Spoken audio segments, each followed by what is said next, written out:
Hey guys, welcome back to the channel. In this video, I'll be showing you how we can add music and GIF to our Instagram story. So let's get started, and this is the story that I want to upload. And if we want to add music, the first thing we have to do is click on the music button right here and just select the music that you want to add to your story.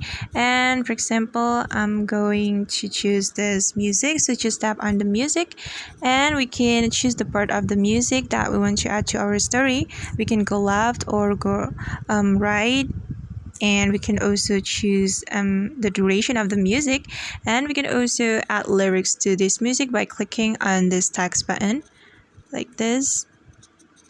And after we are done, we can click on done right here. And if you want to add GIFs, you can click on the sticker button right here and click on GIF and pick the GIF that you like. And for example, I'm going to choose this GIF. Alright, and we can place the GIF to the part of the story that we want.